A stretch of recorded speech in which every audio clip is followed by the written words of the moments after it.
देखो अभी तुमको एक नया मेथड बताता हूँ इस क्वेश्चन को सॉल्व करने का। मैं हमेशा मानता हूँ कि वेक्टर जो है, वेक्टर से आप बना सकते हैं, मैथ से बना सकते हैं, कैलकुलस से बना सकते हैं, मगर अगर आप किसी क्वेश्चन को डायग्राम से बनाते हैं, that the best method. The best method to solve a question is without calculation using a diagram. तो याद रखना एक चीज को जो मैं बताना चाह रहा हूं। मान लो ये एक पर्सन है, ये एक पर्सन है,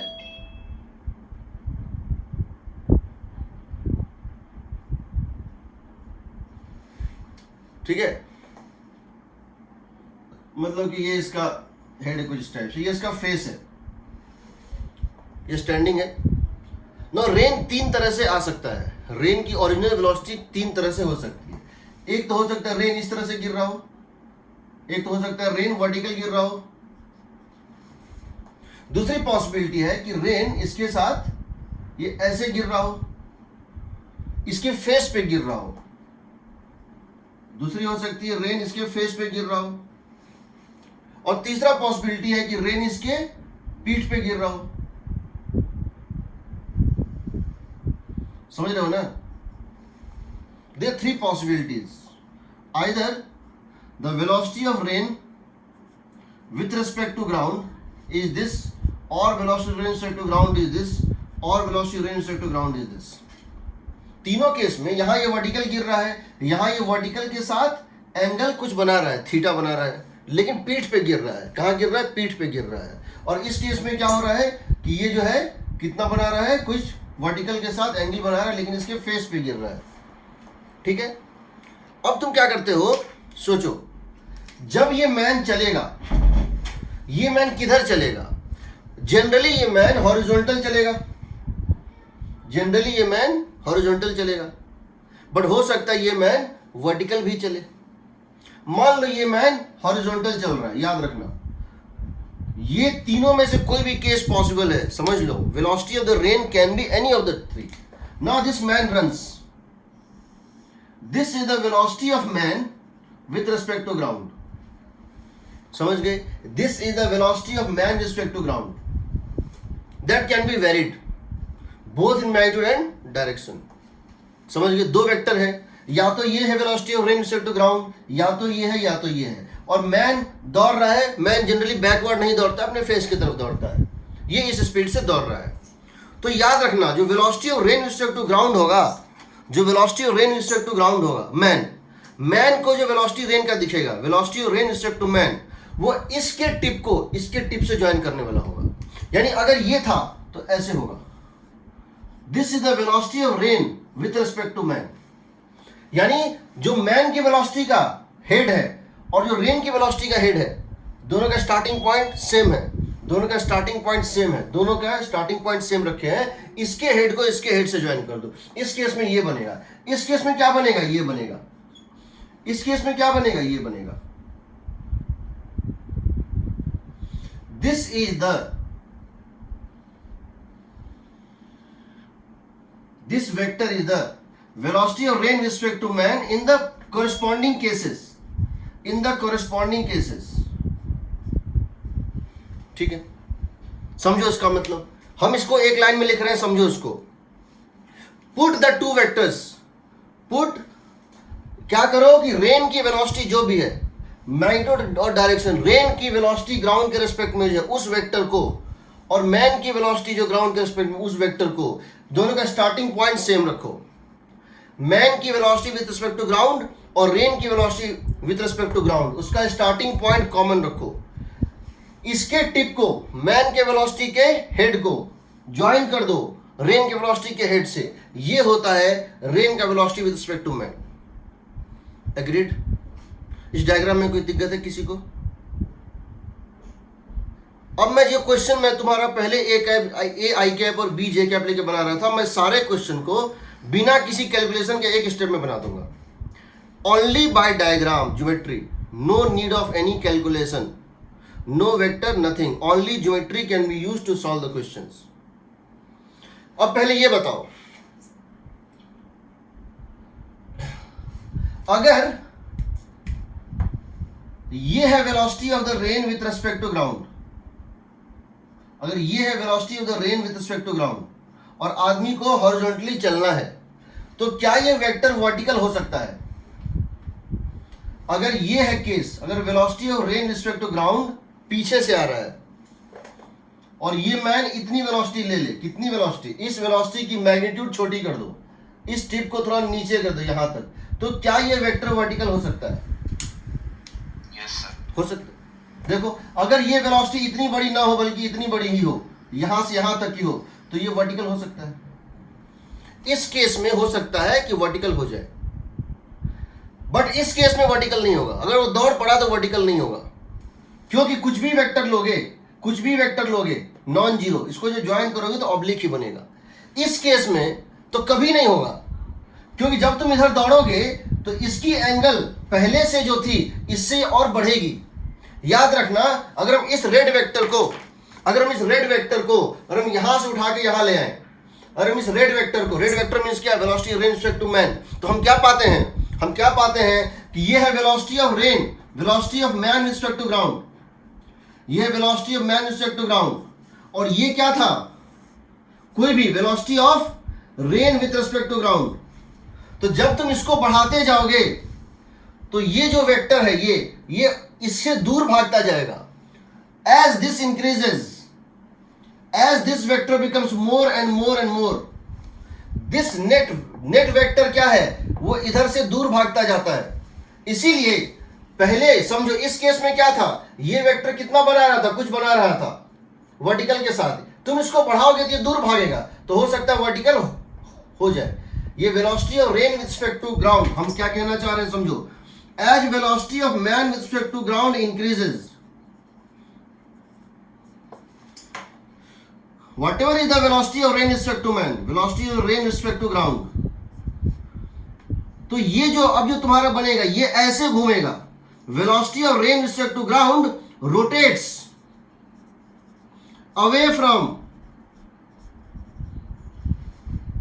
velocity of rain with respect to ground rotates away from, ये यहां से दूर भाग रहा है। देखो, ये इसका एंगल बढ़ेगा, जैसे जैसे ये स्पीड बढ़ता जाएगा ये एंगल दूर होगा।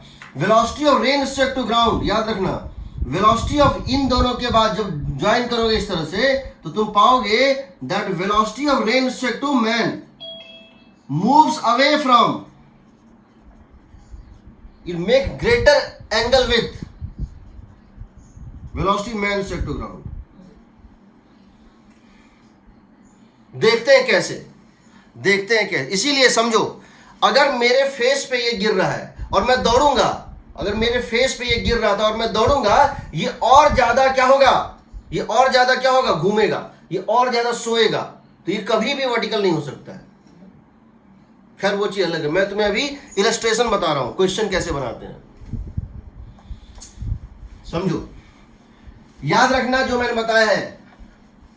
ये बताओ, मैं ये जानना चाहता हूं, मैं तुमसे क्वेश्चन पूछ रहा हूं, और तुम इस मेथड से बनाओगे, देखो ये क्वेश्चन कितना आसानी से बनेगा। And this method is my method, मैंने इसको खुद निकाला है, ठीक है, मैंने इसको खुद निकाला है, इसलिए बुक्स में नहीं मिलेगा तुमको। देखो, मान लेते हैं rain is falling vertically, velocity of rain with respect to ground is given to be 10 metre per second downwards, ये दिया हुआ है। And this is an inclined plane, ये एक inclined plane है, एंगल कितना बना रहा है, theta. This is an inclined plane, इस पे एक पर्सन नीचे की तरफ दौड़ेगा, इस पे एक पर्सन को नीचे की तरफ दौड़ना है, इस पर्सन को इस इंक्लाइन प्लेन पे नीचे की तरफ दौड़ना है। ये वेलोसिटी है, velocity rain respect to ground 10 metre per second. इस पर्सन को दौड़ना है किसी स्पीड से, कोई भी स्पीड ले सकता है, ये पर्सन अपनी स्पीड ये ले सकता है। Velocity of this is the direction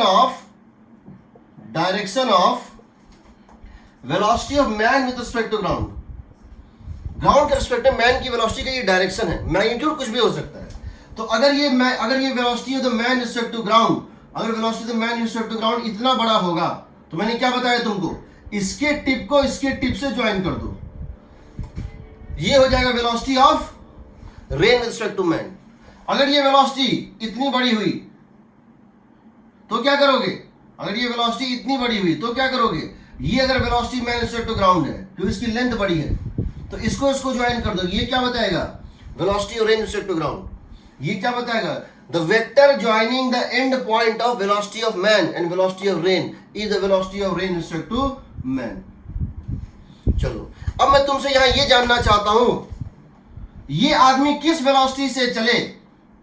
मैं ये जानना चाहता हूं, ये आदमी किस वेलोसिटी से चले कि इसको रेन हॉरिजॉन्टली दिखाई दे।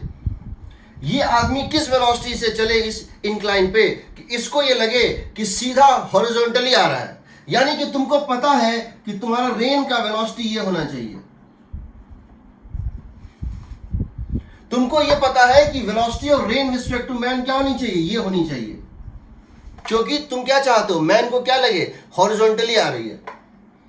जबकि तुम ये जानते हो this is the vector joining end point of head of velocity man respect to ground and head of velocity of rain respect to ground. तो तुमको ये पता चल गया कि velocity of man respect to ground इतनी होनी चाहिए, यहां से यहां तक होनी चाहिए। हॉरिजॉन्टल लाइन यहां से खींच दो। अब तुम कुछ भी निकाल सकते हो। तुम जानते हो ये एंगल थीटा है, तुम जानते हो इसकी मैग्नीट्यूड कितनी है? 10 है। तो तुम ये भी निकाल सकते हो, ये भी निकाल सकते हो। एग्रीड?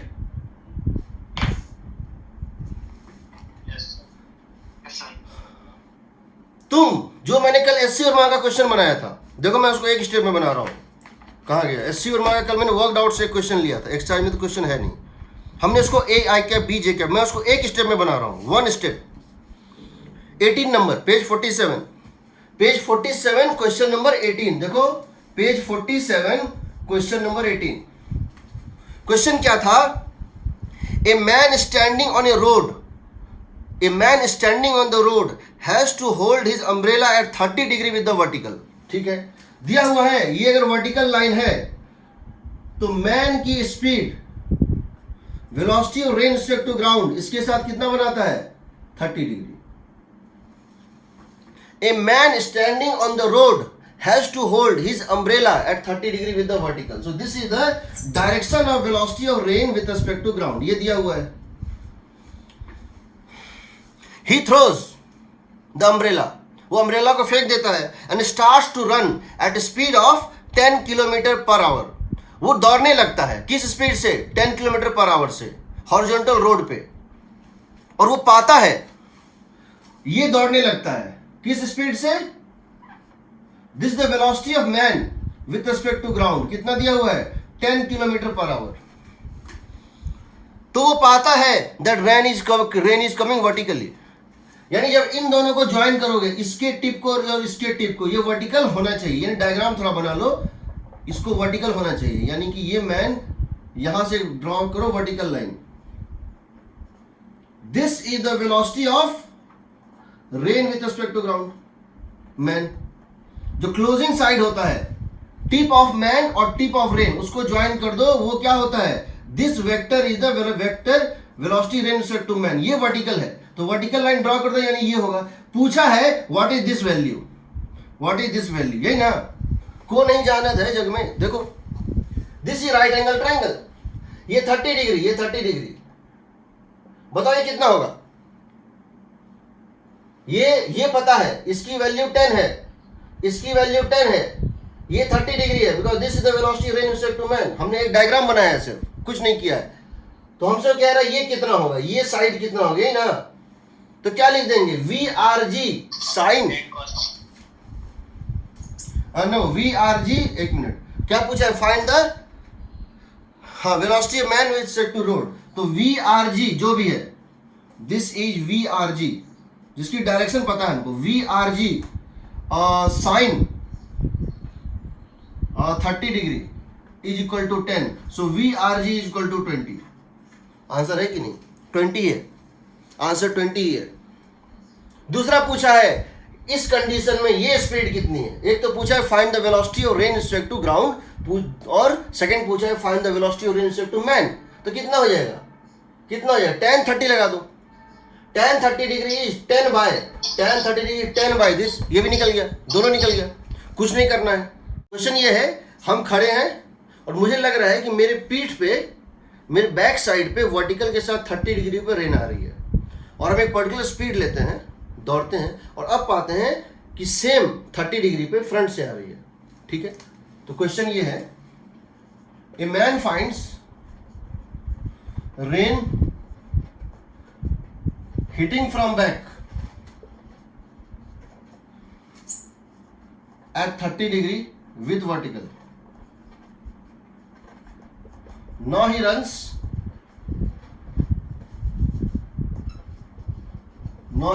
at, कुछ भी ले लो, 8 मीटर पर सेकेंड और 10 metre per second, and finds rain hitting face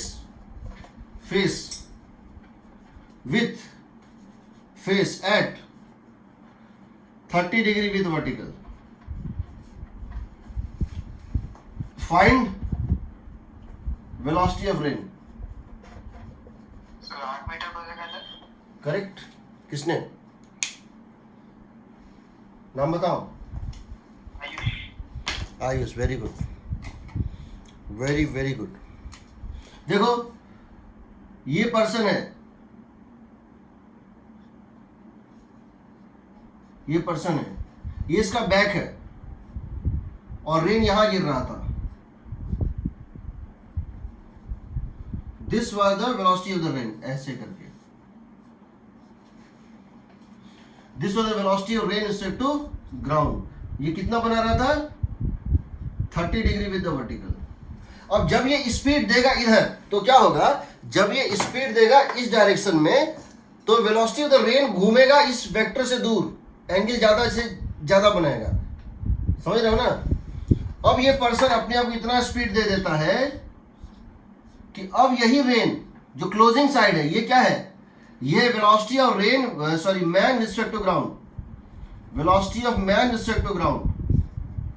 तो वो पाता है कि this closing vector, velocity man respect to ground, पूरे कोई भी डायरेक्शन हो, velocity of man respect to ground का एंड पॉइंट और velocity rain respect to ground का एंड पॉइंट, दोनों को ज्वाइन करोगे तो ये है velocity of rain respect to man.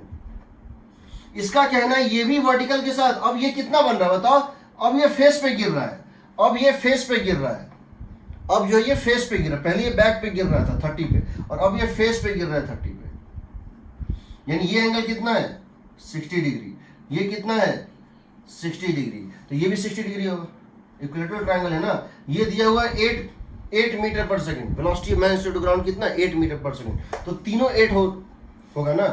देखो ट्रायंगल है ना, ये भी 8, ये भी 8, ये भी 8। नहीं तो हम क्या करते हैं? हम कहते हैं मान लेते हैं इसकी velocity ai cap plus bj cap है, फिर इसको क्या मानते? 8i कैप, फिर दोनों को माइनस करते। अब चूंकि क्वाड्रेंट चेंज हो गया है, फिर हम इसको निकालते। वो एक लेंथी प्रोसेस था, बट यहां देखो ये 8 से चला, ये पहला वेक्टर था, ये था velocity of rain respect to ground vector, ये है velocity man respect to ground vector. ये बिकॉज वर्टिकल के साथ 30 बना रहा था, ये 30 बना रहा है। एक ट्रायंगल बन गया तो सब क्वेश्चन बन जाएगा। ये ट्रायंगल बन गया, ये 30 के साथ था वर्टिकल से, लेकिन पीठ पे गिर रहा था, और ये 30 के साथ है वर्टिकल पे लेकिन फेस पे गिर रहा है। ये 30 के साथ है वर्टिकल से लेकिन फेस पे गिर रहा है। ठीक है, ये 30 के साथ है वर्टिकल से लेकिन ये फेस पे गिर रहा है। तो अब जो है तुमको क्या मिलेगा कि ये और ये, तो यहाँ देखो ये 60, ये 60, बिकॉज ये ट्रायंगल, ये भी 60 होगा, तो तीनों 60, तो तीनों का लेंथ भी इक्वल होगा। यानी velocity rain respect to ground कितना हो गया? 8, और velocity man respect to rain respect to man भी कितना हो जाएगा? 8। तो सोचो ये शॉर्टर मेथड है। ठीक है, तुम्हारे पास दोनों टूल है, ai कैप और bj कैप भी, और डायग्राम भी। हालांकि डायग्राम तुमको हमेशा बनाना चाहिए। जब भी वेक्टर का कोई भी क्वेश्चन आए, कोई भी क्वेश्चन है, ऑप्टिक्स का ही आए, एक शॉर्ट में डायग्राम जरूर बना लो। डायग्राम बनाने से क्या होता है? क्वेश्चन का समझ आता है, क्वेश्चन का फील आता है, क्वेश्चन में हो क्या रहा है। उसके बाद सिली मिस्टेक्स कम होते हैं। हमारा रीडिंग मिस्टेक्स, रीडिंग को, लिटरेचर को डायग्राम में कन्वर्ट कर लो। दोबारा लिटरेचर कॉम्प्रिहेंशन पैसेज दिया होता है, पैसेज को पढ़ो, जो जो इन्फॉर्मेशन दिया है एक डायग्राम में लिखो, उसके बाद तुमसे क्वेश्चन बन जाएगा। फिजिक्स में क्वेश्चन बनाना डिफिकल्ट नहीं है, क्वेश्चन समझना ज़्यादा डिफिकल्ट है। ठीक है, ऐसे और भी क्वेश्चंस हैं जो हम देखेंगे बाद में, ठीक है। चलो, हमने इस केस पे बहुत टाइम दे दिया। अब हम आ रहे हैं, हमने बताया था हम रिवर बोर्ड प्रॉब्लम सबसे लास्ट में जो है लेंगे। उसके पहले हम एक क्वेश्चन आ रहे हैं, वो होता है रेगुलर पॉलीगन प्रॉब्लम। उसमें क्या होता है, हाँ बताओ। अभी जो टेस्ट होगा उसमें फ्रिक्शन लास्ट टेस्ट में था क्या? नहीं आएगा। जो लास्ट टेस्ट का सिलेबस था वही रहेगा, फ्रिक्शन नहीं आएगा, ठीक है। देखो चलो, अब हम लोग क्या कर रहे हैं, हम लोग एक रेगुलर पॉलीगन का प्रॉब्लम ले रहे हैं। उसमें क्या है, वैसे वो क्वेश्चन इरोडोव से है, वैसे वो क्वेश्चन जो है इरोडोव से बेसिकली, फिर हम उसको जनरलाइज करेंगे, ठीक है। होता क्या है, इरोडोव में क्वेश्चन है कि इरोडोव में क्वेश्चन है इस तरह से, एक इक्विलेटरल ट्रायंगल है। क्या है? एक इक्विलेटरल ट्रायंगल है, इसको हम लिखते हैं रेगुलर पॉलीगन चेजिंग प्रॉब्लम्स। इसका हम नाम दे रहे हैं क्या? Regular polygon chasing problems. Regular polygon chasing problems,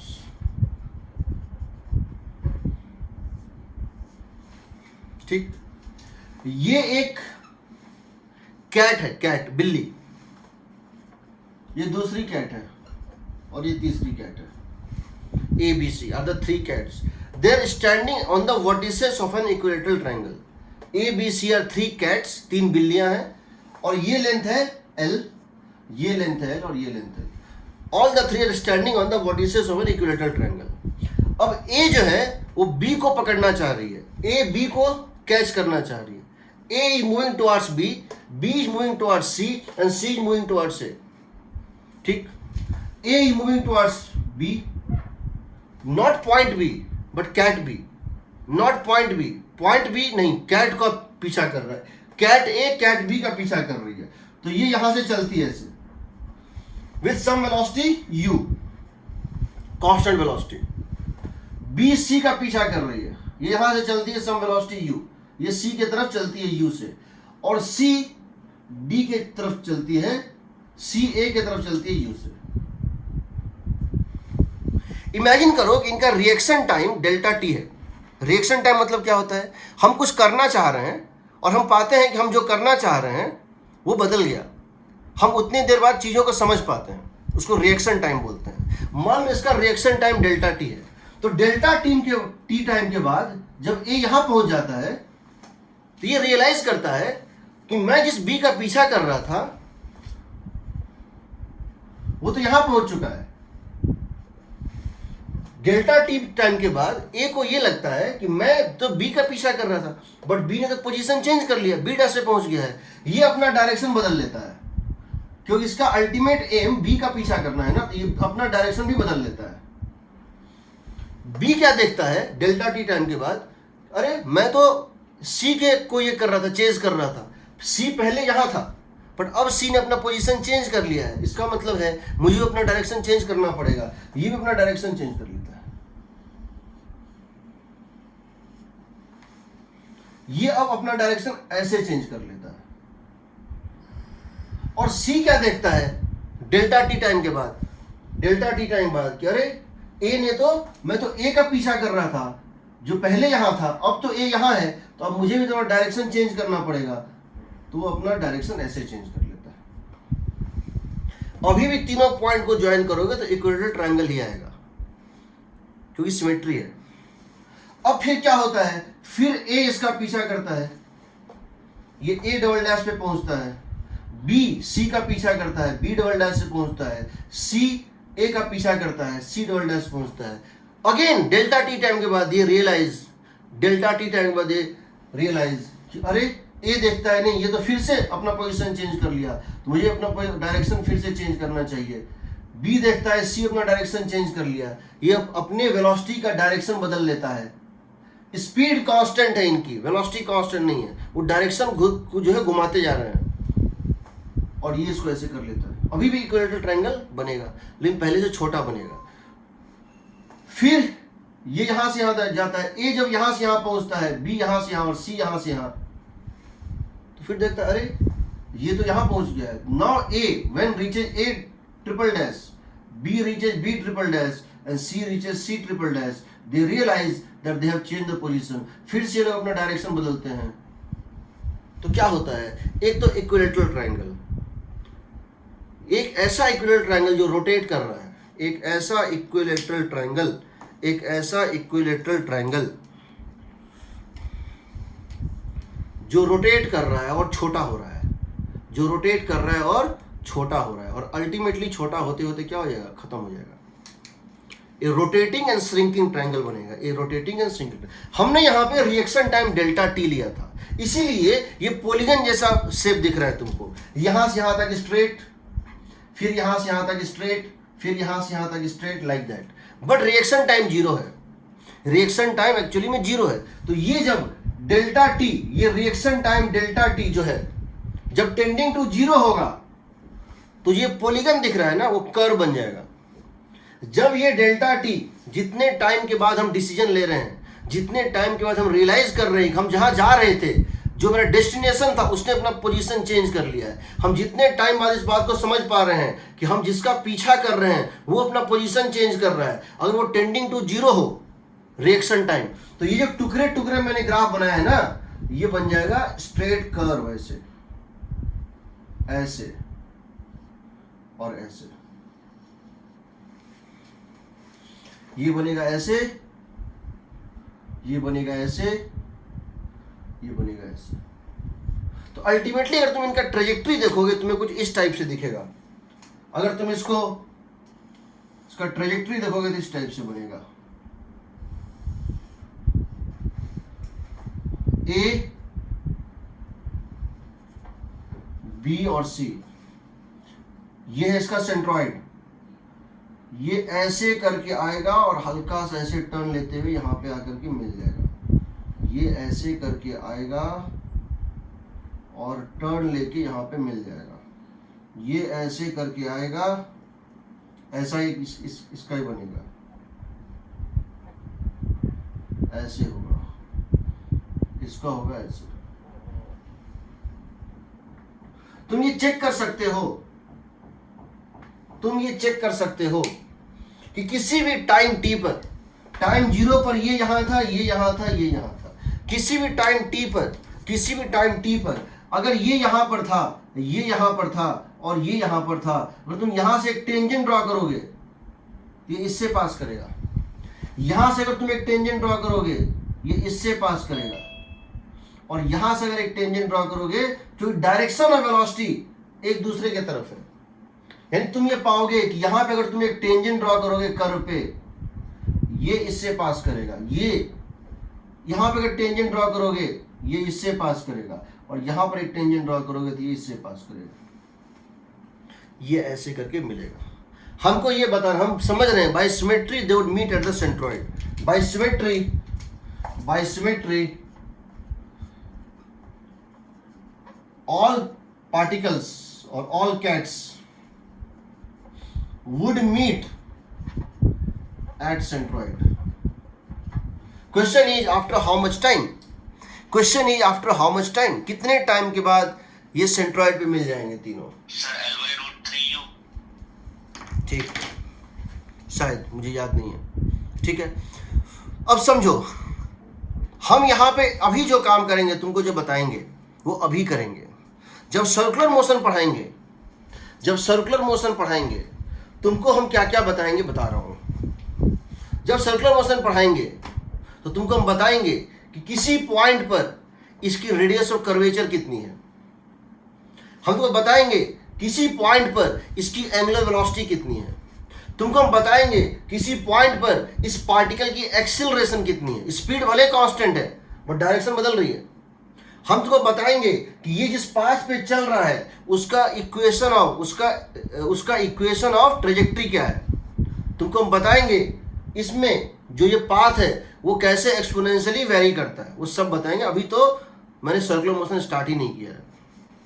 यहाँ तुमको कुछ नहीं करना है, तुम समझो पहली बात मैकेनिज्म तुम समझ गए होगे कि क्या हो रहा है। तो तुम यहाँ पे इस तरह से यहाँ पे तुम्हारा ये ट्राइंगल था, फिर तुम अगर यहाँ पर लोगे ये टाइम ये कोई टाइम टी पर था, अगले कुछ देर के बाद देखोगे तो बनेगा इस तरह से, ऐसे ऐसे और ऐसे।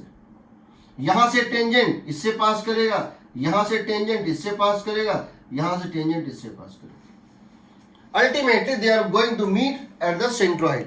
तो अगर हम जानना चाहते हैं कितने टाइम में मिलेगा, तो उसका तरीका क्या है, ये ए है और ये बी है, किसी दो पॉइंट को ले लो, किसी दो पॉइंट को ले लो, ए और बी को। हम यहां तीन एक्सिस ले सकते हैं, एक्स एक्सिस, वाई एक्सिस। समझो हम तीन टाइप का एक्सिस लेते हैं, एक एक्स एक्सिस जो कि फिक्स्ड होता है, दूसरा होता है वाई एक्सिस, ये भी फिक्स्ड होता है, और तीसरा होता है ए बी एक्सिस। एक एक्स एक्सिस होता है, एक वाई एक्सिस होता है, एक ए बी एक्सिस होता है। एक्स एक्सिस एक फिक्स्ड एक्सिस है, एक्स एक्सिस एक फिक्स्ड एक्सिस है, बना दिया तो बना दिया। वाई एक्सिस एक फिक्स्ड एक्सिस है, but A B axis rotating axis है। ए बी एक्सिस क्या है, रोटेटिंग एक्सिस है। X axis fixed, Y axis fixed, and this is a rotating axis, this is a relative axis, this is a rotating axis, rotating axis. तो समझो A B पहले इस तरह से था, अब ए बी इस तरह से है, अब जो है ए बी इस तरह से है, अब जो है ए बी इस तरह से है। हम लाइन ज्वाइनिंग ए और बी को क्या मान रहे हैं, एक्सिस मान रहे हैं। ये बड़ा इंपॉर्टेंट एक्सिस होता है रिलेटिव मोशन में। अगले इसके बाद जो इलस्ट्रेशन लेंगे तो और ज्यादा क्लियर हो जाएगा। A B axis, line joining two. तो समझो अगर यहाँ एक चीटी है और यहाँ एक चीटी है, एक एंड यहाँ एक एंड यहाँ है, दोनों बैठी हुई है और हम इसको रोटेट कर रहे हैं, तो क्या होगा, कुछ नहीं होगा, दोनों के बीच का रिलेटिव डिस्टेंस क्या होगा, सेम रहेगा। अब समझो, अब अगर ये रोटेट हो रहा है और ये एंड इस पे इधर चल रही है, ये एंड इस पे इधर चल रही है और ये एंड इस पे इधर चल रही है, तो क्या होगा, दोनों भले रोटेट कर रहा है, रोटेशन से कोई फर्क नहीं पड़ रहा है, ये एंड इन दोनों के बीच का रिलेटिव डिस्टेंस घट रहा है। क्यों, ये ए बी की तरफ चल रही है और बी ए की तरफ चल रही है, ए बी की तरफ चल रही है, बी ए की तरफ चल रही है। तो यहां पर क्या होता है, हम क्या करते हैं, लाइन ए बी कभी भी ले लेते हैं, किसी मोमेंट पे लाइन ए बी ले लेते हैं, किसी मोमेंट पे हमने ए और बी को ज्वाइन कर दिया, कैट ए और कैट बी को। ए बी की तरफ चल रही है किस स्पीड से, ए बी की तरफ चल रही है किस स्पीड से, यू स्पीड से। ए बी की तरफ चल रही है यू स्पीड से, और बी सी की तरफ चल रही है, बी सी की तरफ चल रही है यू स्पीड से, at an angle of 60 degree. होगा ना जी, क्योंकि ए जब बी की तरफ चल रही है स्पीड यू से, तो बी जो है ए बी लाइन के साथ कितना बना रही है, 60 डिग्री। ठीक है ना। सो ए बी की तरफ यू स्पीड से, और बी कहीं सी होगा, यहां कहीं सी है, सी की तरफ किस स्पीड से, 60 डिग्री से। तो ये बताओ जो सेपरेशन है ए और बी का, वो किस रेट से चेंज होगा। तो अगर एक सेकंड में देखो, एक सेकंड में ए बी यहां से, जब एक सेकंड में ये कितना चलेगा, u डिस्टेंस, और ये कितना चलेगा बताओ, u cos 60 डिग्री। ए और बी का सेपरेशन, ए और बी के बीच की दूरी है, वो किस रेट से घट रही है, ए नजदीक जा रहा है बी के u, और बी नजदीक जा रहा है u के, u cos 60। यानी एक सेकंड में इनके बीच की डिस्टेंस, इनके बीच की रिलेटिव डिस्टेंस घट जाएगी, किस अमाउंट से, A B. So rate of decrease of A B, समझो, rate of decrease of A B, rate of decrease of A B, that is equal to u plus u cos 60 degree, u plus u cos 60 degree, and that is equal to u plus u by 2, कितना हो जाएगा, 3u by 2। Agreed. एक second में जो ये line है, जो ये लाइन है ए से बी की ज्वाइनिंग लाइन जो है वो छोटी हो रही है, और छोटी होते होते जीरो हो जाएगी। ये जो लाइन ए और बी है ये छोटी हो रही है, किस रेट से, ए बी की तरफ जा रहा है, ए बी की तरफ जा रहा है, क्योंकि डायरेक्टली इसकी वेलोसिटी बी की तरफ है, ए बी की तरफ जा रहा है। हम एक्सिस किसको ले रहे हैं, समझो, हम एक्सिस ले रहे हैं line joining A and B, हम एक्सिस ले रहे हैं line joining A and B. एक वेलोसिटी ए की बी की तरफ है, कंपोनेंट कितनी है u, और एक बी की ए के तरफ है, कौन सी कंपोनेंट, u cos 60 डिग्री। तो ये नजदीक, ये दूरी को घटाएगा u और ये दूरी को घटाएगा u cos 60। एक सेकंड में यूरिक जो है डिस्टेंस घट जाएगी 3u/2। टोटल डिस्टेंस थी कितनी, l। सो टाइम टेकन हो जाएगा टोटल डिस्टेंस, टाइम टेकन क्या होगा, total distance, distance by relative velocity. Distance कितनी थी, रिलेटिव डिस्टेंस कितनी थी, l। रिलेटिव डिस्टेंस कितनी थी, l, और जिस रेट से दूरी घट रही है दोनों के बीच की वो कितनी है, 3u/2। ये हो जाएगा 2l/3। This is the time taken for them to meet, the time taken for them to meet. ठीक है। अब हम इसको जनरलाइज कर देते हैं, क्योंकि एससी वर्मा में ये वर्कड आउट में तो दिया ही है, इरोडोव का है। एक क्वेश्चन स्क्वायर लेके भी दिया है एक्सरसाइज में।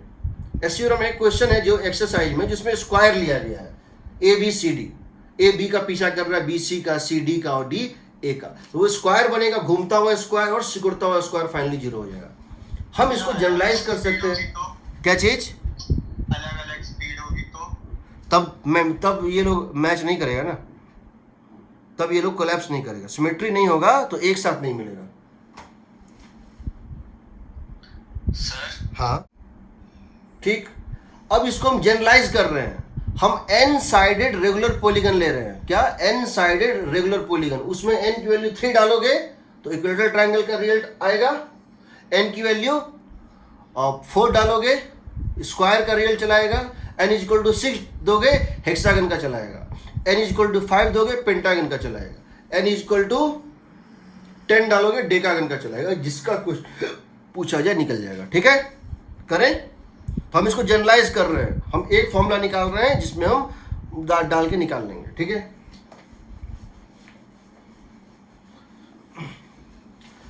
अब देखो क्या करते हैं, हम एक एन साइडेड रेगुलर पॉलीगन लिए हुए हैं। एन कुछ भी हो सकता है,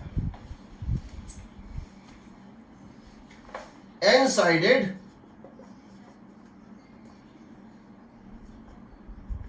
रेगुलर पॉलीगन, समझ रहे हो। इसका मतलब है कि उसमें एन साइड है। और रेगुलर पॉलीगन की खासियत होती है कि एक सर्किल जो होता है उसके पूरे, उसके सेंट्रॉइड को सेंटर मान के एक वर्टेक्स लेके सर्किल बनाओगे, वो सर्किल उसको सर्कमस्क्राइब करता है। मतलब ऐसा होता है, कुछ इस टाइप से होगा, हमें उससे मतलब नहीं है। ये बहुत बड़ा कोई रेगुलर पॉलीगन है। A B C D E F G H, A B का पीछा कर रहा है, बी सी का, सी डी का, डी ई का, ई एफ का, लाइक दैट। और वो क्या होगा, रेगुलर पॉलीगन ही रहेगा। वो घूमेगा भी धीरे धीरे और छोटा भी होगा और अंत में श्रिंक करके सेंट्रॉइड पे मिल जाएगा। समझ रहे हो। तो ये एन साइडेड रेगुलर पॉलीगन, उसका हम कोई एक साइड ले लिए हैं, उसका हम कोई एक साइड ले लिए हैं और ये इसका सेंट्रॉइड है। ठीक है, ये इसका सेंट्रॉइड। ये जो पार्टिकल है जिसका पीछा कर रहा है, ए बी का पीछा कर रहा है और बी जो है वो सी का पीछा कर रहा है कहीं, ये लास्ट है। ये फर्स्ट, ए बी सी ऐसे होते होते होते ये लास्ट है। ठीक है, ये फर्स्ट वर्टेक्स है, सेकेंड, थर्ड और ये nth वर्टेक्स। हम कोई एक साइड ले लेते हैं ऐसे करके। रेगुलर पॉलीगन है, ए बी का पीछा कर रहा है और बी सी का पीछा कर रहा है ऐसे करके। ठीक है, अब समझो, हम ये एंगल जानना चाहते हैं, हम ये एंगल जानना चाहते हैं कितना होगा। ठीक है, कैसे बनाएंगे, हम जानते हैं ये एंगल हो जाएगा 360 डिग्री बाय एन। क्यों होगा, क्योंकि अगर तुम यहां एक सर्कम सर्किल बनाओगे, तुम ऐसे करेगा, तुम एक सर्कम सर्किल बनाओगे समझो, तो ये क्या करेगा, पूरे सर्किल को एन इक्वल एंगल में डिवाइड करता है। जैसे अगर ये ट्राइंगल होता है, इक्विलेटरल ट्राइंगल, ये कितना होता है 120 डिग्री। समझ रहे हो ना। सेंट्रॉइड को अगर इक्विलेटरल ट्राइंगल में सेंट्रॉइड को यहां से ज्वाइन करोगे तो ये 120 डिग्री बनेगा। अगर स्क्वायर में ज्वाइन करोगे सेंट्रॉइड को तो 90 डिग्री बनेगा। हेक्सागन में ज्वाइन करोगे 60 डिग्री बनेगा। ठीक है, तो किसी एन साइडेड पॉलीगन में ये कितना बनता है 360 डिग्री बाय एन। एग्रीड। ये कितना बनेगा बताओ, ये कैसे निकालोगे, how to get this angle.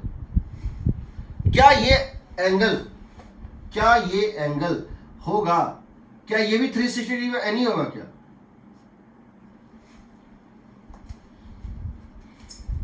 अगर इक्विलेटरल ट्राइंगल है, ये एक्सटीरियर एंगल आता है 120 डिग्री। अगर ये स्क्वायर है तो ये एक्सटीरियर एंगल कितना था 90 डिग्री। ये कितना था 360 डिग्री बाय 3। ये कितना था 360 डिग्री बाय 4। अगर ये हेक्सागन है, अगर ये हेक्सागन है, ये कितना आता था 360 डिग्री बाय 6 यानी 60 डिग्री। सही है क्या? क्या ये 360 डिग्री होगा बाय एनी होगा? Yes sir. मुझे पता नहीं है, ज्योमेट्री तुम लोग का बेटर होना चाहिए। ये 360 डिग्री बाय एनी होना चाहिए मेरे ख्याल से, जनरलाइज कर सकते हैं। तो देखो ये इधर जा रहा है, ए बी के तरफ जा रहा है, किस स्पीड से? यू स्पीड से। ए बी के तरफ जा रहा है यू स्पीड से, बी इधर जा रहा है यू स्पीड से। तो इसका जो कंपोनेंट होगा, इस वेलोसिटी का जो कंपोनेंट होगा किस डायरेक्शन में? इस डायरेक्शन में। वो कितना आ जाएगा? u cos 360 डिग्री बाय होगा ना। तो देखो इसकी वजह से वेलोसिटी को क्या होना चाहिए? डिस्टेंस को घटना चाहिए, और इसकी वजह से, इस कंपोनेंट की वजह से डिस्टेंस को बढ़ना चाहिए। समझो। So net rate of decrease of A B, decrease of separation A B, the net rate of decrease of separation A B, इसको लिख सकते हो minus d A B by d t. Minus क्यों? Decrease हो रहा है इसीलिए। जिस रेट से ए और बी के बीच की दूरी घट रही है, that would be equal to u minus u cos 360 degree by u minus u. देखो ये जा रहा है इसके तरफ, तो स्पीड क्या होगा? बढ़ेगा। डिस्टेंस क्या होगा? घटेगा। इस फैक्टर के कारण एक सेकंड में ये इसके नजदीक जाएगा। कितने डिस्टेंस? u, क्योंकि ये कितना है? u metre per second. एक सेकंड में ये नजदीक जाएगा u, और एक सेकंड में ये दूर जाएगा u cos 360 degree by n। तो एक सेकंड में ये जाएगा इतना दूर, तो इतना घटा इतना बढ़ा, तो नेट घटा इतना। ये कितना? ये हो गया दिस। अब कितने टाइम में ये दूरी जीरो हो जाएगा? तो टाइम टेकन हो जाएगा। तुम इसको डायरेक्टली, ये कांस्टेंट है, तुम इसको डायरेक्टली इंटीग्रेट भी कर सकते हो। ए बी को कहां से कहां ले जाओगे? एल से लेके 0 तक। इनिशियल ए बी क्या था? एल। फाइनल कितना होगा? 0। सिंपली टाइम हो जाएगा, बिकॉज ये एक यूनिफॉर्म वेलोसिटी है। टाइम टेकन हो जाएगा, लेंथ सेपरेशन कितना था? L divided by u minus, या यू ले लो common, 1 minus cos 360 degree by. ये कितना होता है? 1 माइनस कॉस थीटा कितना होता है जी? हालांकि ये कंप्लीट है, हालांकि ये आंसर कंप्लीट है, लेकिन तुम चाहो तो इसको और सिंप्लीफाई कर सकते हो। 1 माइनस कॉस थीटा होता है 2 साइन स्क्वायर थीटा होता है एल बाई यू। ये कंप्लीट है, आंसर कंप्लीट है। इसको हम सिंप्लीफाई करना चाहे करें, ना करना चाहे ना करें, कोई दिक्कत नहीं है। 2 sine square 180 degree by n, 2 sine square, because 1 minus cos theta होता है 2 साइन स्क्वायर थीटा बाय 2। ये 2 sine square 180 degree by n, 2 sine square half of this angle, that would become equal to L by 2u, that will become equal to L by 2u sec cosec square 180 degree by n. Let us check. अगर ये equilateral triangle होता तो सिर्फ n के लिए कितनी आती? 3। तो टाइम लगना चाहिए था L by 2u cosec square 180 degree by 3, 180 degree by 3, यानी L by 2u cosec square 60 degree. Sine 60 degree होता है √3 बाई 2, ये 2 बाई √3 का होल स्क्वायर। कोई डाउट? ये आ रहा है 2L/3U। आंसर कितना आया था पिछले बार में? सही है ना? अगर ये स्क्वायर होता तो इसको क्या रखते तुम n की जगह? 4। n की जगह 4 का मतलब है 180 degree bye 4, 45 degree. 45 degree means cosec square 45 degree 2, तो 2 से 2 कट जाता है L/U। अगर ये होता हेक्सागन, अगर ये होता हेक्सागन तो n को क्या रखते हैं? 6, तो टाइम आता L/2U cosec square 180 degree bye 6, L/2U 180 degree bye 6 कितना होता है? 30 डिग्री। साइन 30 डिग्री होता है 1/2, तो कॉसेक 30 डिग्री और 2, तो 2 का होल स्क्वायर, ये ना। तो कितना हो जाएगा बताओ? 2L/U। Agreed?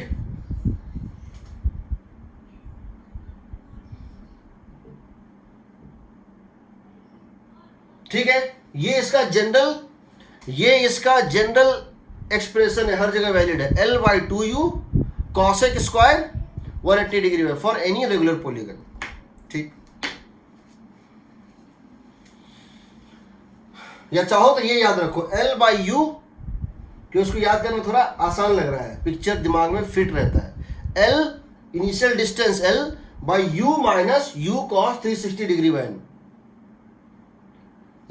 In the case of equilateral triangle, यहाँ n के वैल्यू क्या लिए थे? 3, तो 3 लगे cos 360 degree bye 3, cos 120 degree. cos 120 degree minus half होता है, इसलिए क्या हो गया था? 1 + 1/1 माइनस हाफ। cos 120 डिग्री क्या होता है? cos 120 डिग्री क्या है? That is equal to minus half. तो हो गया था, ये टोटल हो गया था 3/2।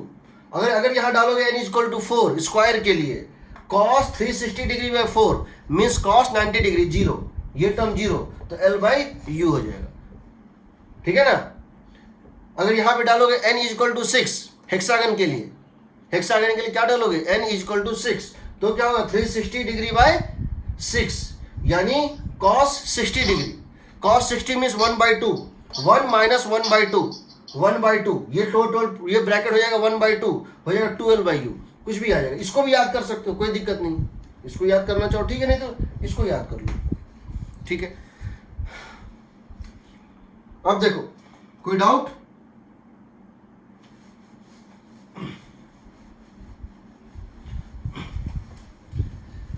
एक और क्वेश्चन है इरोडोव में। क्वेश्चन क्या है समझो।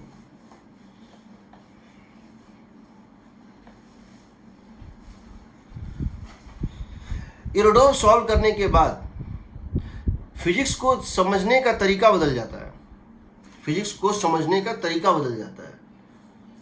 मैंने कहा मैथ तभी समझ आता है जब हम उस पर चलते हैं।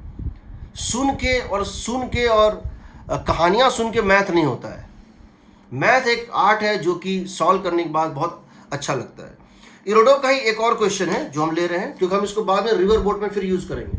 हम रिवर बोट इसलिए ले रहे हैं लास्ट में, तो रिवर बोट में हम बहुत कुछ बताएंगे, 4 मेथड बताएंगे, और किसी भी क्वेश्चन को हम सिर्फ डायग्राम से सॉल्व करना बताएंगे।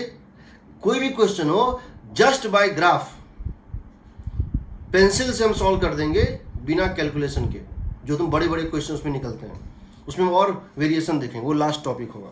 ठीक है, क्वेश्चन ये है, इरोडोव का ही क्वेश्चन है।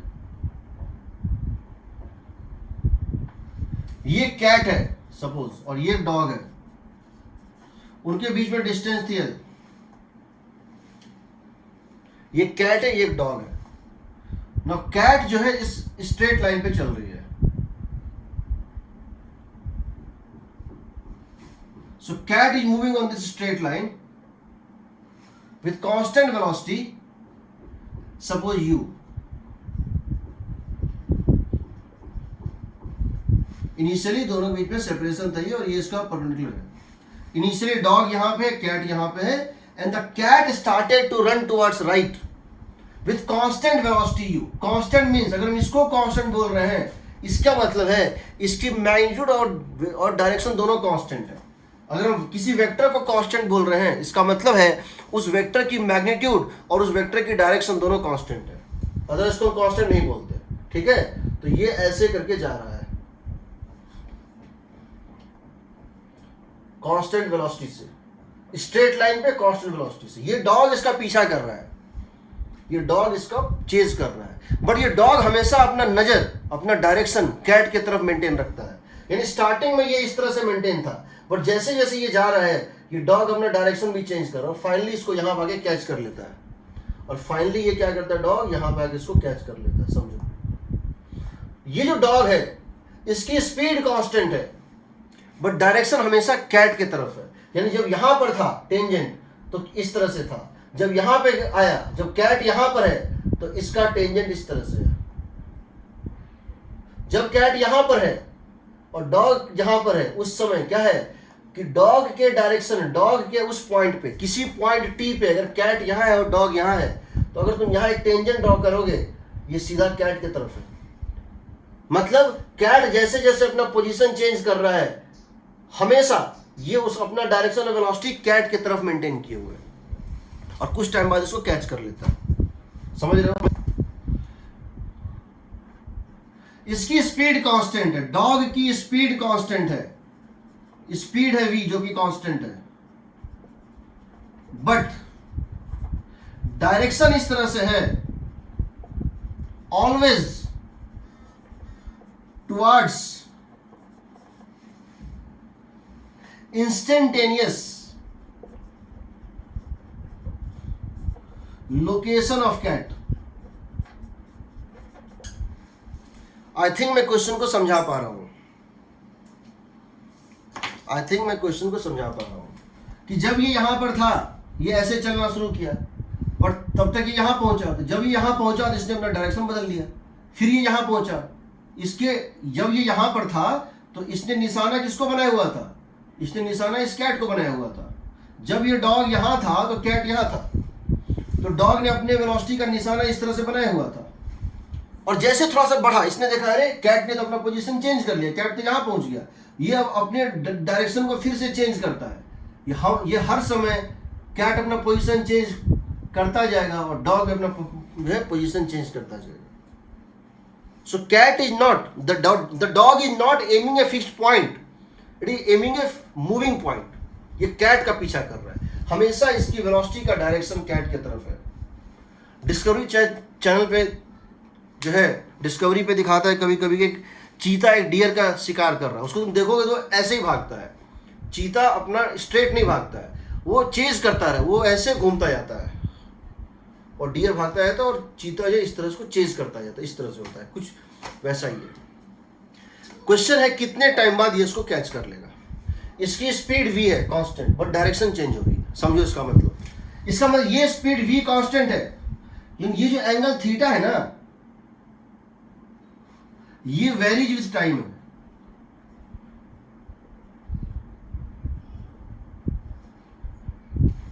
तो यहां पर ये थीटा था, यहां पर ये कुछ और थीटा है.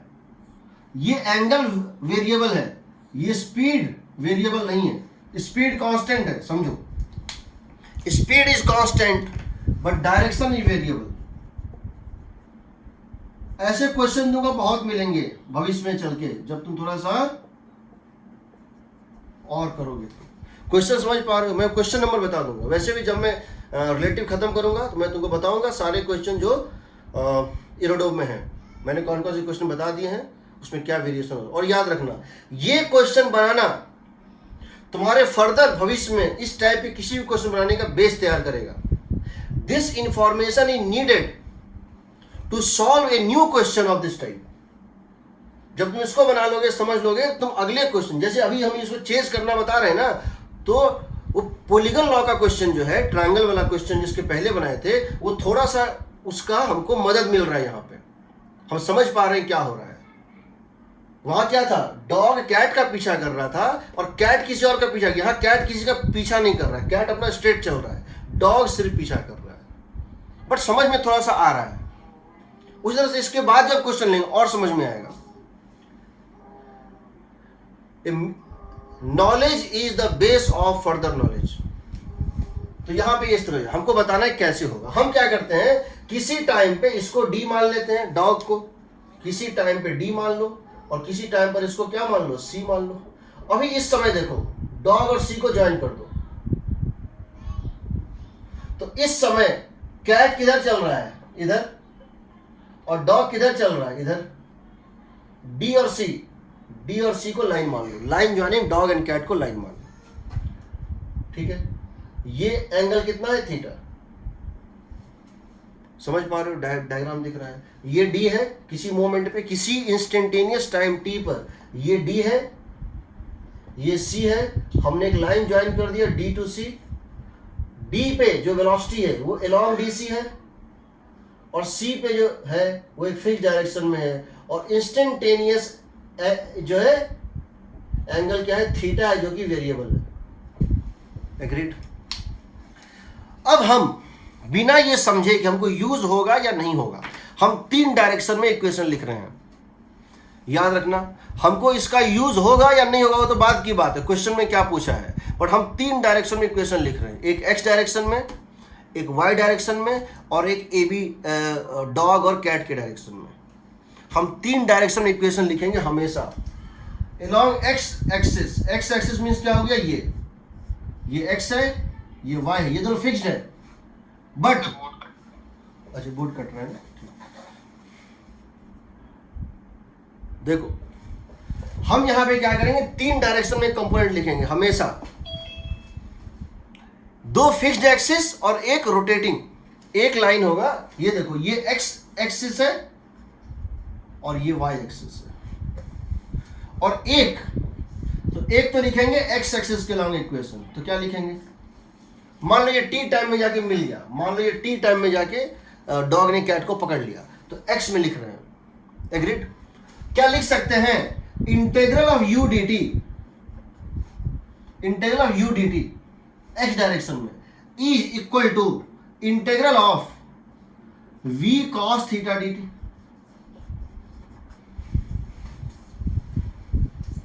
क्या ये सही है? जितना डिस्प्लेसमेंट, अगर इसने इसको कैच कर लिया है, अगर इसने इसको कैच कर लिया है, कितने टाइम में, टी टाइम में,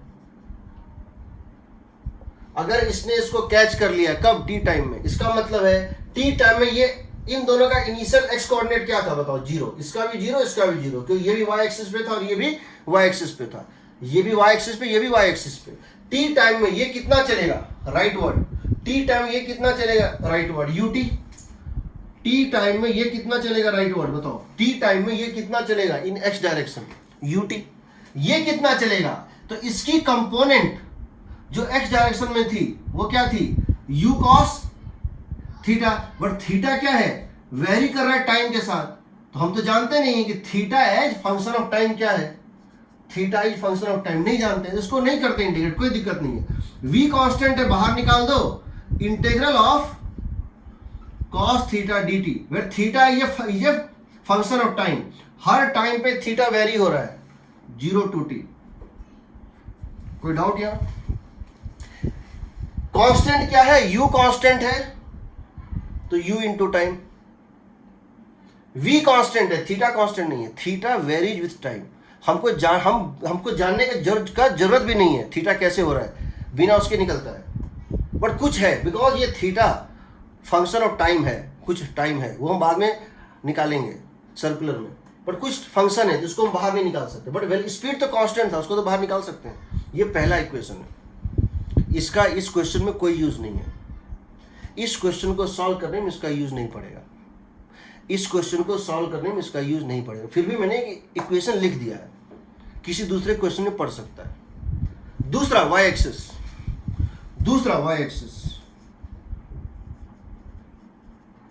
सिर्फ y में लो मोशन, सिर्फ y में लो वर्टिकली। ये y में चल रहा था क्या, नहीं चल रहा था, ये y में चला ही नहीं, ये तो सिर्फ x में चला। y में तो सिर्फ डॉग वहां तक पहुंचा है, y एक्सिस में तो कैट चला ही नहीं, कैट का तो पूरा का पूरा वेलोसिटी हमेशा x में था। कौन चल रहा है y में, y में सिर्फ एक चल रहा है, कौन चल रहा है? डॉग चल रहा है। किस स्पीड से? v sin theta. Integration of v sin theta dt, y component of, इसकी y कंपोनेंट जो वेरी कर रही है, लेकिन उसका डिस्प्लेसमेंट का सम किसके इक्वल होगा? L के इक्वल होगा।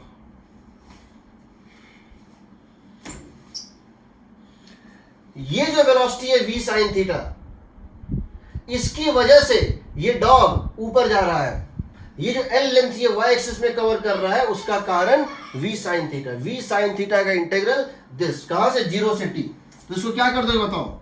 v को बाहर निकाल दो, integral of sin theta dt। ये मत समझना कि यहाँ पे हम थीटा को बिकॉज टाइम के टर्म में लिख सकते हैं, इसलिए theta is the function of time है, टाइम के साथ वेरी कर रहा है। कोई फंक्शन होगा, हमें फंक्शन से कोई मतलब नहीं है। 0 to t, ये कितना होना चाहिए? L। एग्रीड? कोई डाउट? तीसरा, एक x एक्सिस ले लिया, एक y एक्सिस ले, तीसरा ले रहे हैं, समझो। Third, axis the line joining C and D, DC line, the line joining D and C, इसको मान रहे हैं एक्सिस। अब किसको? D to C, D to C। इस लाइन को हम अब इस लाइन को मान रहे हैं एक्सिस, किसी पॉइंट पे D to C। तो ये लाइन घूम भी रहा था, कोई बात नहीं है, लेकिन हमको D to C, ये D है डॉग, ये कैट है, D to C, इसको अगर एक्सिस मानेंगे तो ये बताओ what is minus DC by minus of DC by dog cat by dt। किस रेट से डॉग और कैट की दूरी घट रही थी? तो ये बताओ, डॉग कैट के तरफ जा रहा था, किस स्पीड से? डॉग कैट के तरफ जा रहा था, किस स्पीड से? v स्पीड से। डॉग कैट के तरफ जा रहा था v स्पीड से, ठीक है? और कैट डॉग से दूर जा रहा था, किस स्पीड से? u cos थीटा से।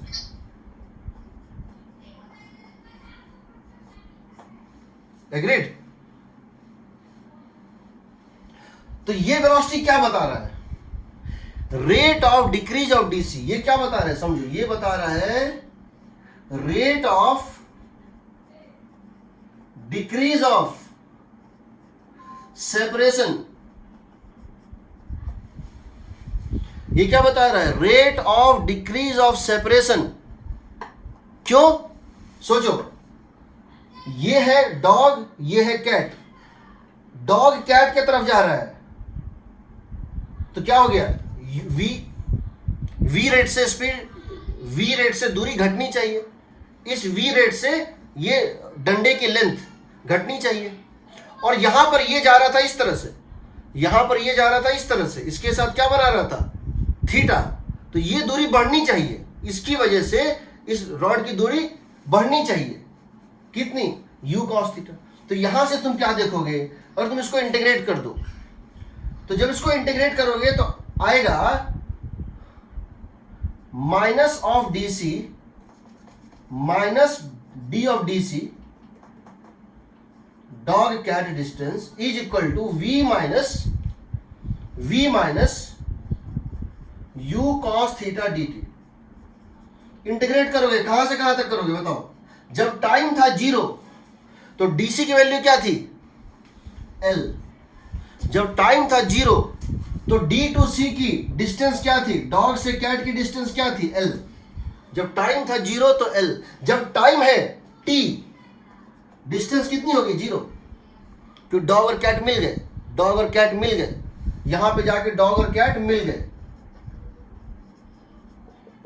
समझ रहे हो?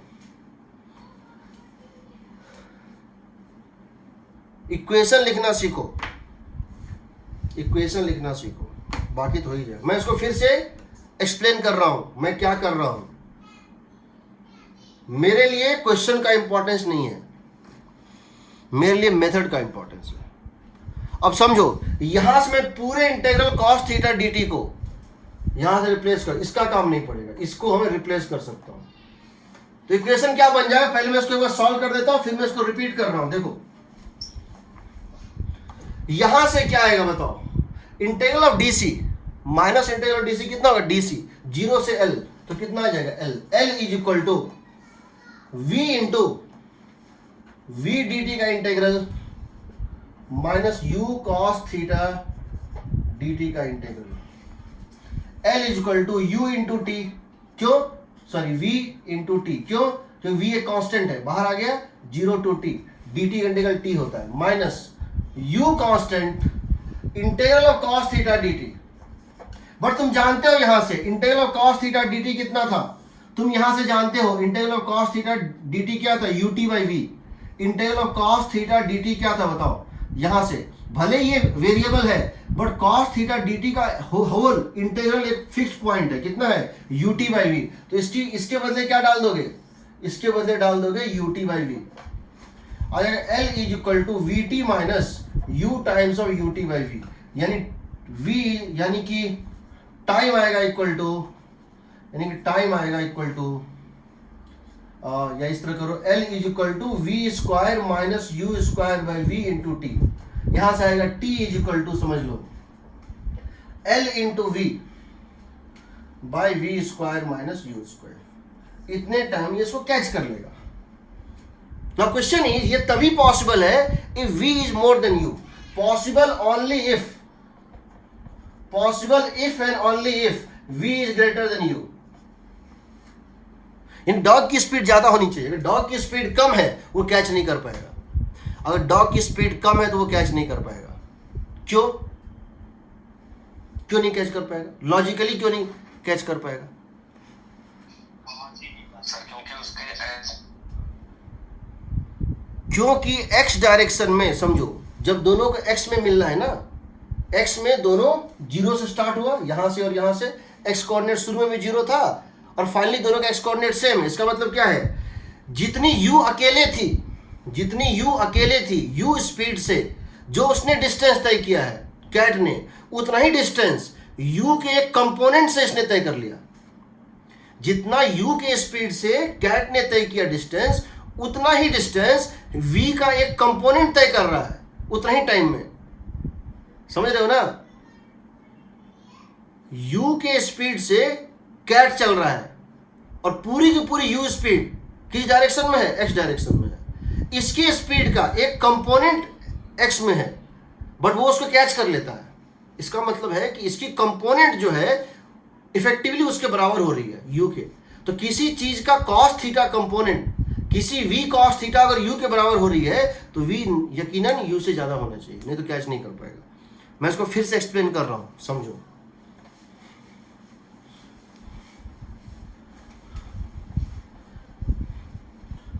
क्योंकि मेरा ये मेथड मुझे भविष्य में बहुत सारे क्वेश्चंस का शॉर्टकट प्रदान करेगा। मेरा ये मेथड भविष्य में मुझे बहुत सारे क्वेश्चंस का सिंगल स्टेप सॉल्यूशन का शॉर्टकट प्रदान करेगा। हम इसको नहीं पढ़ेंगे तो भी क्वेश्चन बनेगा लेकिन लंबा बनेगा, ये बहुत शॉर्ट में बनता है। ठीक है, ये एक डॉग है, ये एक कैट है। कैट ऐसे भाग जा रहा है और डॉग हमेशा इसका पीछा कर रहा है।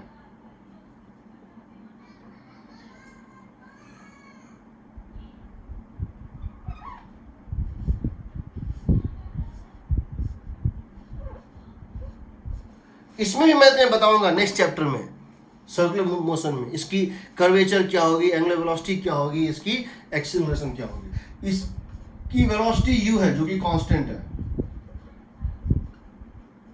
और इसकी स्पीड v है। ये वेक्टर कांस्टेंट है और ये स्केलर कांस्टेंट है।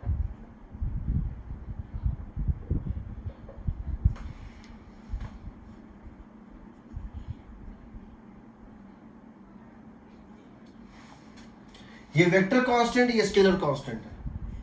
ये फंक्शन ऑफ टाइम है। This is varying with time, call it function of time. This is variable. शुरू में ये यहां था, ये यहां था और फाइनली दोनों जाके यहां मिल जाते हैं। दे मीट एट और the dog catches the cat at t equal to t, meet at t equal to t. पहले हम ले रहे हैं हॉरिजॉन्टल एक्सिस, एक्स एक्सिस, तो क्या लिखेंगे, एक्स एक्सिस में जितना कैट चला उतना डॉग चला। Displacement of cat is same as displacement of dog. इसका मतलब क्या हो गया, इंटीग्रल ऑफ, इसकी स्पीड क्या है, कांस्टेंट है, इसकी स्पीड क्या है, कांस्टेंट है, कितनी, एक्स डायरेक्शन में, u इंटू टी। ये कितना चलेगा, टाइम टी में ये कितना चलेगा, एक्स डायरेक्शन में, स्पीड भी कांस्टेंट, डायरेक्शन भी कांस्टेंट, और time T, velocity into time. लेकिन इसकी कंपोनेंट जो है थी एक्स डायरेक्शन में, वो कितनी थी, u v cos थीटा का इंटीग्रल dt, 0 से t। हम यह v बाहर निकाल सकते हैं क्योंकि v कांस्टेंट है, थीटा कांस्टेंट नहीं है, पहला इक्वेशन। दूसरा y एक्सिस में, दूसरा y एक्सिस में तो क्या लिखेंगे, ये तो चला ही नहीं y में, y में तो इसकी डिस्प्लेसमेंट क्या थी, 0। इसकी क्या होगी बताओ, y एक्सिस में। जब ये इससे मिल जाएगा तो ये वर्टिकली कितना ऊपर गया, ये कितना गया ऊपर, l डिस्टेंस गया ऊपर।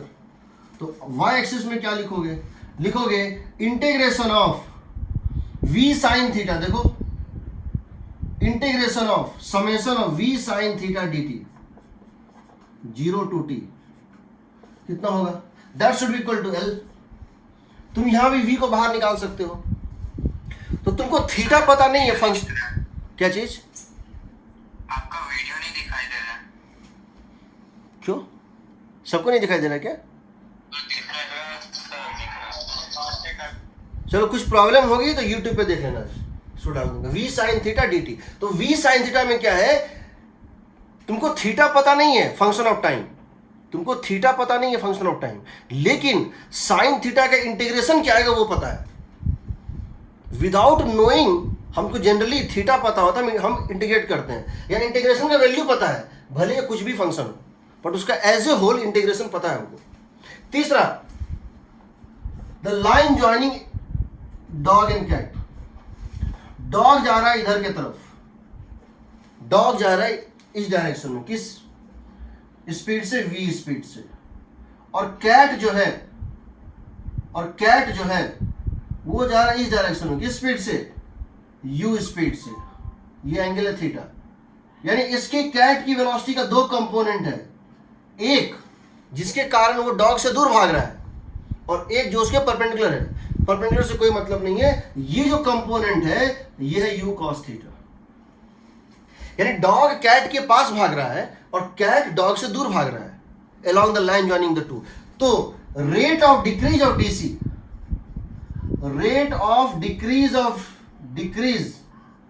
Of separation minus dl by, अगर ये लेंथ मान लो l था, minus dl by dt, decrease है इसलिए यहां माइनस लिखे हैं, माइनस dl बाय dt क्या हो जाए बताओ, v minus u cos theta, v minus u cos theta. किस रेट से डिक्रीज हो रहा है, v रेट से। ये कांस्टेंट रेट है, बट ये रेट वेरी कर रहा है, जितना कम थीटा होगा उतना ज्यादा रेट होगा, जो भी है।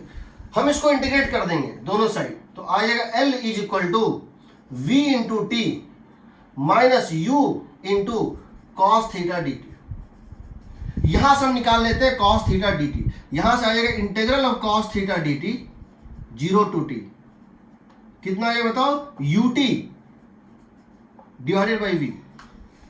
ut, v यहां कांस्टेंट है, स्पीड कांस्टेंट है, बाहर निकल गया, ut डिवाइडेड बाई v।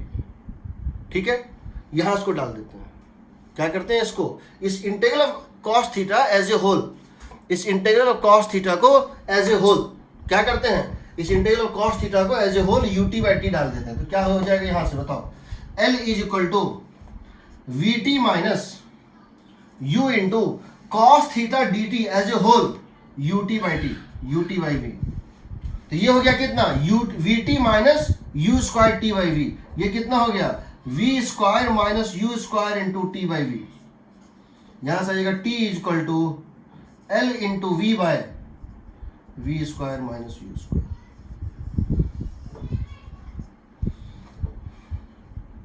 अब ये तभी रियल है, टाइम तभी रियल है, डिफाइंड है अगर v ग्रेटर देन u होगा। ठीक है, ये क्वेश्चन है इरोडोम का। मैंने आज जो जो बताया बता देता हूँ तुमको।